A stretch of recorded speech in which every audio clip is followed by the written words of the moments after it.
Hey guys, welcome to another episode of The Pulse. We're bringing in people doing cool things, people who are using their voice, making a difference, having fun.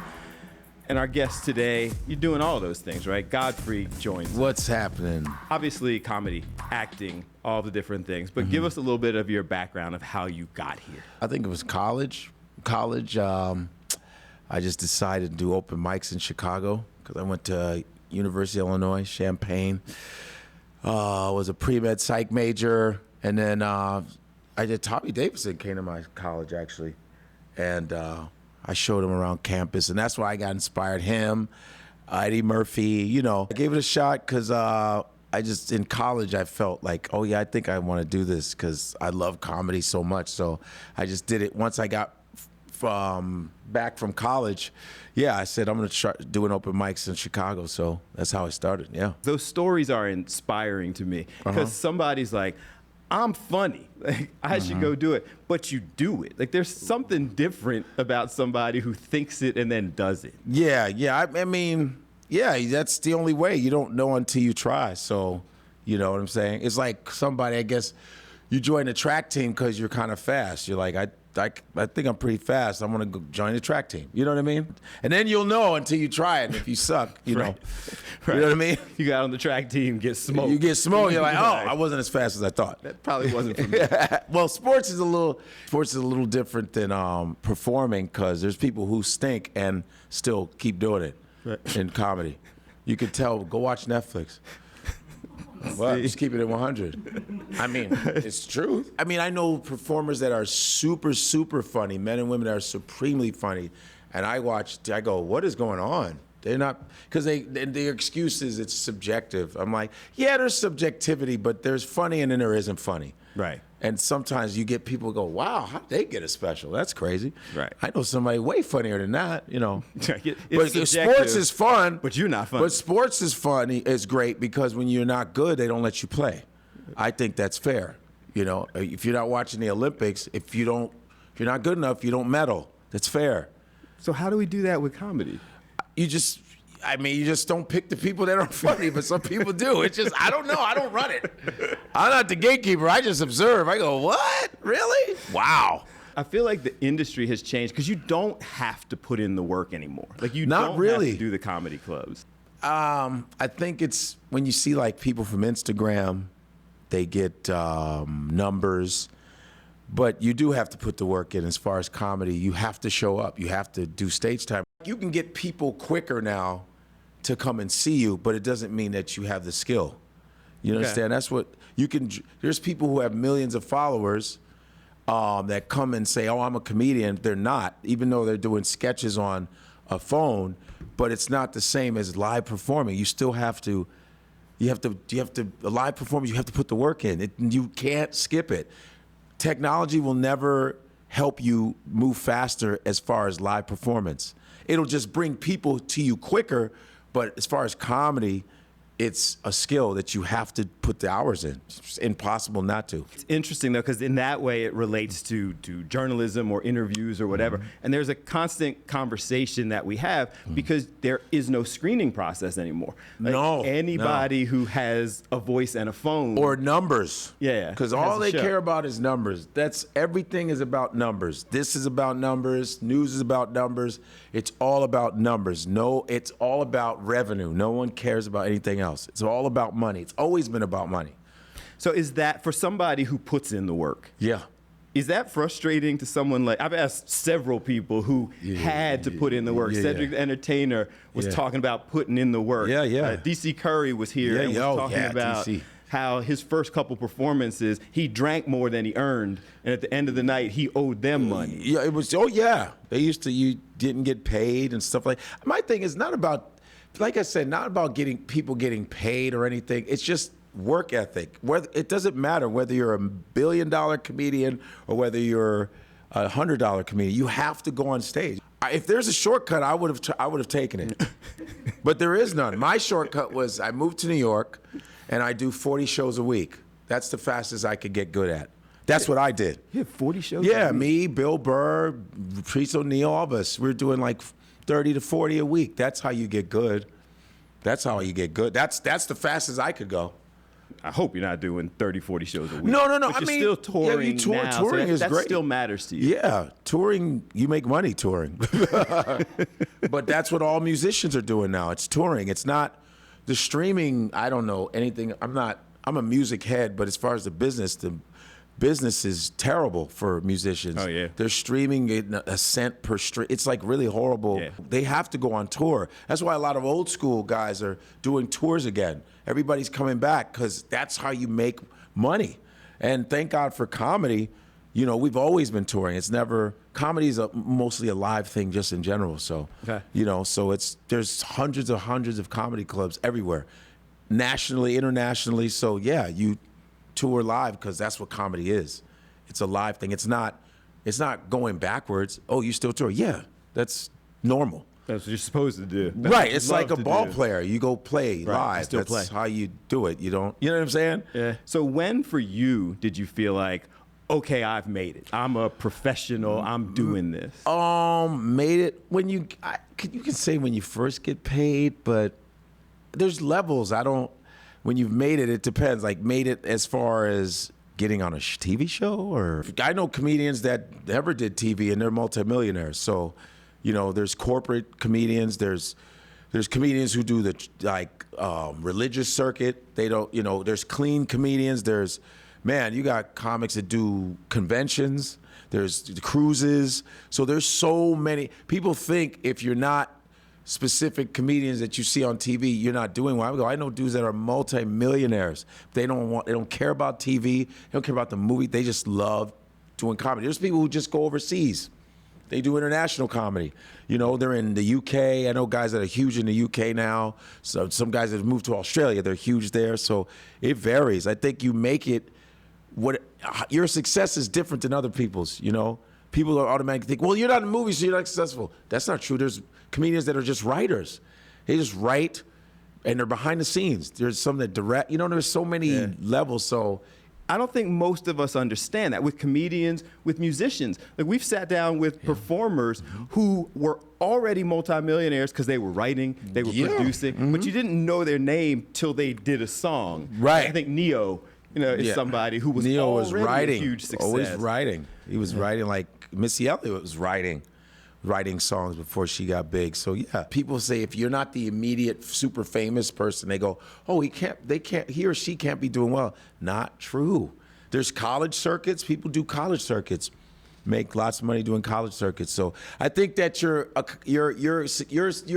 success is not by what other people think is what. Hey man, I'm doing professional shows now. I'm a headliner now.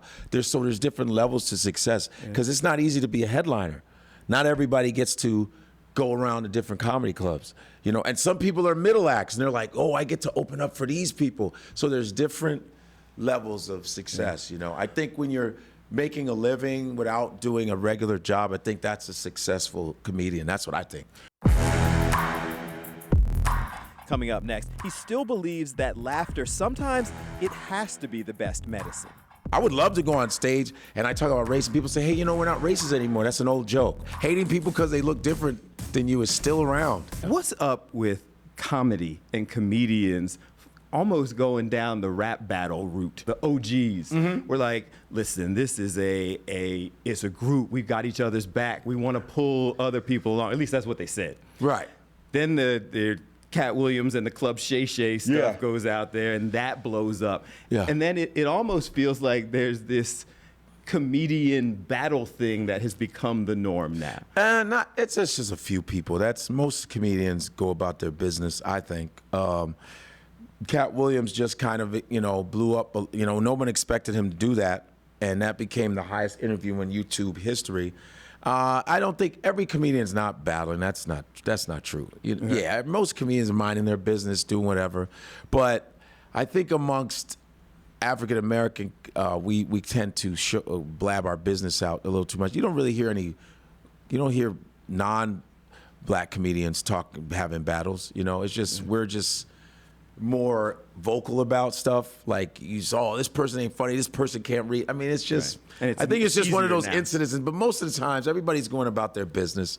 Even with Cat Williams what he said about Earthquake, they still went about their business. They're like, you know what? he said whatever, blah, blah, blah.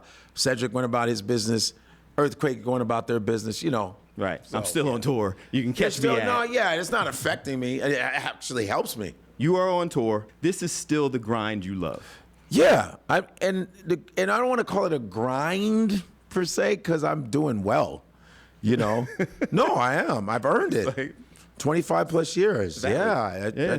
If I was grinding, it'd be like, oh, I can't get booked, but I'm booked through the whole year. So this is the path you still love. Yeah, of course. That's what you do as a comedian. That's like normal. You know what I mean? That's a normal. But you want to be able to do. There's other things you want to be able to do. But the business is a little different now. It's social media based. And I know guys that are from my era that are a little stubborn when it comes to that. You don't feel like doing this or feel like doing that, but it's the way of the world. There are more phones than people, and so everybody's always on their phone constantly. Everybody's not watching a TV show. People are usually on their phone. You make a little video that could go viral. People say, "Oh, I was just watching you on my phone the other day." So I think it gives a lot of people more of a chance to kind of establish their own audience, which I think is kind of cool. If you embrace it, you go, wow, I didn't know how powerful this is. This is amazing. You go to different countries, people go, I watch your videos all the time. You're like, wow. So what are we going to see? Come check out your show. It varies. I don't always do the same stuff. It varies on how I feel. I just know it's going to be funny and it's going to be what I feel like talking about, period. I never go, I'm going to talk about this. Nah. Never do that. Just what moves you. Yeah. So it's worth it. Unless you just don't like my style, which is totally fine. When people say, "Oh, I don't like your style," I go, "That's fine. You're not supposed to like everything. No, everybody's not supposed to like you. It's comedy." So some people are mad because you talk about a certain subject. People are upset. Like, why did you talk about that? They're just mad because about the subject. They're not going to hear you how you constructed the joke. They're just mad that you talked about the subject. That's the society now. Why did you talk about the race thing? I said, because it's not over. You're still racist. Right. So, and I'm still black. You're still racist. It's not me being black. It's great being black because we were here first. I'm saying it's just nice. It's just ridiculous that you're talking about race. I go, well, it keeps happening. So that's what I'm talking. Now, I would love to go on stage and I talk about race and people say, hey, we're not racist anymore. That's an old joke. Oh, wow. Cool. But it's so fresh. No one goes, hey, it's not dated. It's still new. So we're hating still people hating people because they look different than you is still around. That's thousands of years old. And it's still, and they tell us we got to move on. And you're still hating people because they look different than you. You are the only one that haven't moved on.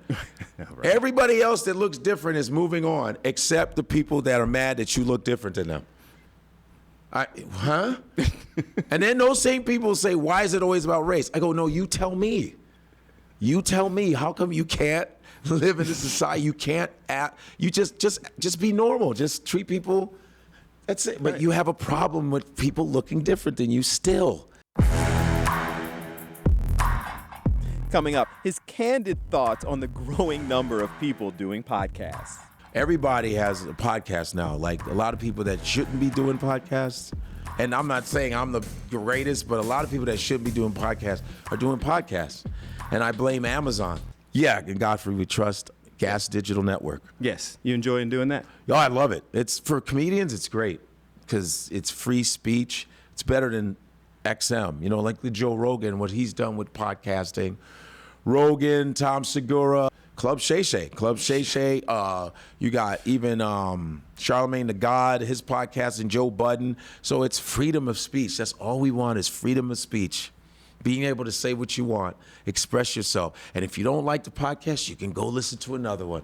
It's beautiful. All of this is about freedom. It's also experiencing tremendous success. Yeah. So that kind of also has to, when you look at, and I look at some of your numbers, when you look at the numbers and go, okay, like people are really embracing that, and I'm doing this myself. Yeah. That's got to feel good. Podcasting is not easy, I don't think. It's like, I've been doing almost 5 years, over 500 something episodes. Everybody has a podcast now. Like a lot of people that shouldn't be doing podcasts. And I'm not saying I'm the greatest, but a lot of people that shouldn't be doing podcasts are doing podcasts. And I blame Amazon for letting people order microphones. As soon as they got to order a microphone, they're podcaster now. I was like, oh, God. I'm feeling attacked because I ordered these why off are you of feeling? Amazon. I thought you were a journalist. No, why? I didn't. I'm not talking about you. Aren't you like a real news guy? No. It depends on who you ask. Really? Like, yeah, You're not a news guy? I have a news guy job too. That's what I'm saying. But I just ordered these off Amazon. But that's not the same thing. You're a journalist.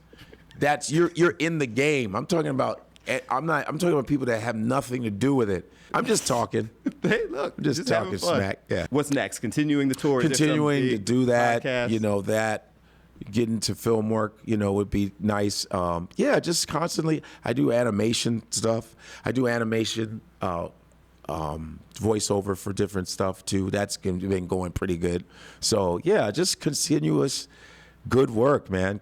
And to perform on stage in a proficient way is great. Next, why Godfrey's shows and comedy represent his ultimate freedom of expression. Every show I can say whatever I want, when I want, how I want. You're either going to be mad or go, wow, that was really good. The theme of the show is how you can use your voice for good. Okay. When you hear the phrase, use your voice for good, what does that mean to you? Doing what I do on stage, because I address a lot of things that people can't talk about at their jobs.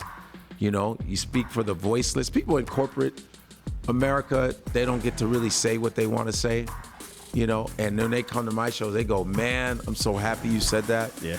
That's a good thing when they go, oh, I'm so happy you said that. Every show I can say whatever I want, when I want, how I want. You're either going to be mad or go, wow, that was really good. That's it. That's, there's no HR in comedy. There's not. There's no good. It's valid. You know what I mean? It's like you do whatever you want in comedy. Within the parameters of the creativity. I don't like when comedians they just say something really foul just cause and they hide behind it. But there was nothing funny to that. Right. Like there's got to be some kind of intelligence, some kind of, you know what I mean? It's okay. Sometimes you do a dangerous joke. I go, I understand it. I know what it's like, but find the comedy in it. Find the creativity. So even a person that hates what you said go, that was good though. That was good. Right. That's the challenge to me. So people who don't do that make comedy look like you're just up there effing around. And you want to make it look like, oh, that is a real art, because it is a real art. It's the hardest art form in all of entertainment. Ain't nothing harder than stand-up comedy. Nothing. You could tell me, and I will not agree with you. Stand-up wins as the most difficult. The art of this, the importance of comedy, the significance of comedy, that all matters to you. Yeah, like man. You're holding up that purist. art form. Yeah, I'm a purist about it because I put the work in, and I'm always around great comedians, like till this day. I'm around great comics, man, that men and women that put up the work and really work on their jokes, and you see the improvement every week. We're all amongst each other working on our stuff. It's like I said, you see, let's go by the Olympics. You see the work that is put in. The work that is put in to the Simone Bileses, to the Ledecky swimming. They put the work in. There ain't no cheating. And that's why you see the performances that you see. There is a difference between real comedians. You might see a comedian, oh, well, they're from Instagram. That's fine. I don't hold the gate to comedy. But when you see a guy like myself or people who really put the work in, you'll see the difference. You'll go, oh, wow. There's a difference between LeBron James and a dude in the street that doesn't put his work in. Comedy is a lifestyle to me. It's not a hobby. That's the hobby. People, I've had guys go, hey man, I've worked with dudes that were like, yeah, I do comedy as a hobby. I said, I could tell. I could tell. You was trash. You were trash. I decimated you. After you got off, they forgot about you because you don't put the work in. Guys, thanks so much for watching another episode of The Pulse. Today with comedian and actor Godfrey. I really enjoyed his commentary, his perspective. He's obviously funny, but he's somebody who just seems to get it and is sharing it, the message, the hard work, the comedy, the impact. I enjoyed it, and I always say I hope you did as well. And I leave you, as I always do, reminding you whenever you can, use your voice for good and have a good one.